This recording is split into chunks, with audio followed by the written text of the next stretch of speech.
તમામ મિત્રોને all the best. Gujarat police PSI ASI અને કોન્સ્ટેબલ મોક ટેસ્ટ નંબર 8 કોઈપણ પ્રકારના સમયને બગાડ કર્યા વગર શરૂ કરીએ। પ્રશ્ન નંબર 1 કોના દ્વારા અંદામાન અને નિકોબાર ટાપુઓની મુલાકાત લઈ શહીદ અને સ્વરાજ ટાપુના નામ આપવામાં આવ્યા હતા? કોના દ્વારા અંદામાન અને નિકોબાર ટાપુઓની મુલાકાત લઈને શહીદ અને સ્વરાજ ટાપુના નામ આપવામાં આવ્યા હતા? તો મિત્રો તેનો જવાબ આવે સી સુભાષચંદ્ર બોઝ દ્વારા। બરોબર છે મિત્રો, સુભાષચંદ્ર બોઝ દ્વારા। પ્રશ્ન નંબર 2 કાન્હડે પ્રબંધ ગ્રંથ કોના દ્વારા રચવામાં આવેલ છે તે જણાવો। કાન્હડે પ્રબંધ ગ્રંથ કોના દ્વારા રચવામાં આવેલ છે તે જણાવો। તો તેનો જવાબ આવે સી પદ્મનાભ દ્વારા। બરોબર છે, સી પદ્મનાભજી દ્વારા।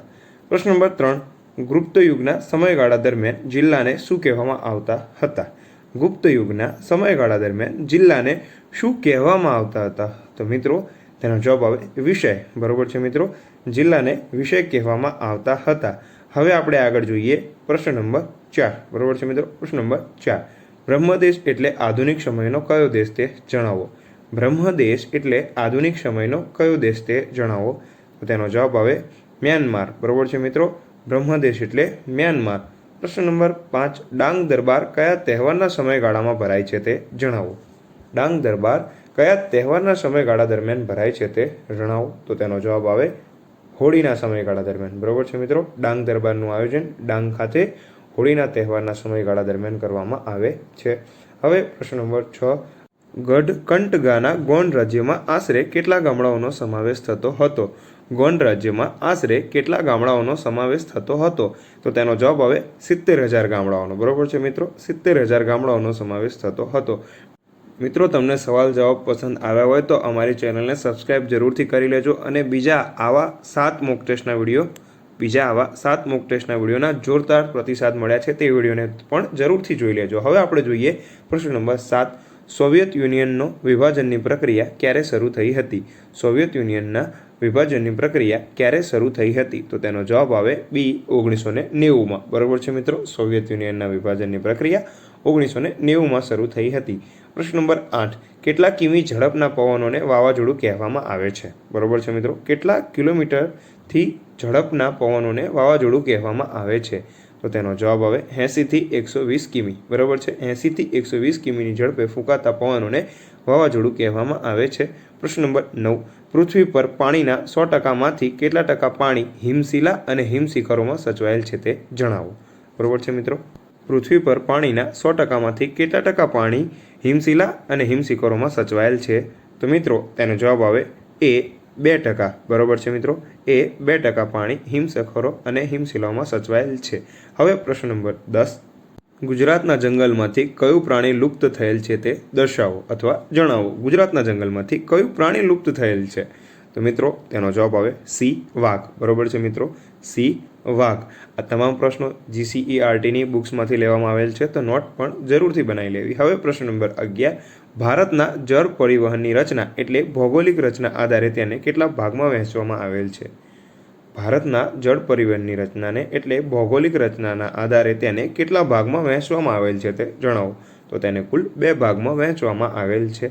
હવે પ્રશ્ન નંબર 12 સિંધુ નદીની લંબાઈ કેટલા કિમી છે તે જણાવો।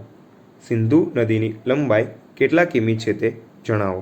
તો મિત્રો તેનો જવાબ આવે 2900 કિમી। બરોબર છે, GCERTની બુક્સ અનુસાર 2900 કિમી। બરોબર છે। હવે આપણે જોઈએ પ્રશ્ન નંબર 13 ગંગા નદીના મુખ ત્રિકોણ પ્રદેશને શું કહેવામાં આવે છે? ખૂબ જ સરળ પ્રશ્ન છે મિત્રો, ગંગા નદીના મુખ ત્રિકોણ પ્રદેશને શું કહેવામાં આવે છે? તો મિત્રો તેને એ સુંદરવન કહેવામાં આવે છે। ગંગા નદીના મુખ ત્રિકોણ પ્રદેશને સુંદરવન કહેવામાં આવે છે। પ્રશ્ન નંબર 14 મેઘાલયનું કયું શહેર 24 કલાક દરમિયાન પડેલા મહત્તમ વરસાદ માટે નોંધાયેલ છે? મેઘાલયનું એ કયું શહેર છે જે 24 કલાક દરમિયાન પડેલા મહત્તમ વરસાદ માટે નોંધાયેલ છે? તો તેનો જવાબ આવે મોસીનરમ। બરોબર છે મિત્રો, મેઘાલયના ચેરાપુંજીનું મોસીનરમ 24 કલાક દરમિયાન પડેલા મહત્તમ વરસાદ માટે નોંધાયેલ શહેર છે। પ્રશ્ન નંબર 15 ધારાસભ્યને અંગ્રેજીમાં શું કહેવામાં આવે છે? ધારાસભ્યને અંગ્રેજીમાં શું કહેવામાં આવે છે? તો મિત્રો ધારાસભ્યને અંગ્રેજીમાં MLA કહેવામાં આવે છે। ધારાસભ્ય એટલે કે વિધાનસભ્યને MLA કહેવામાં આવે છે।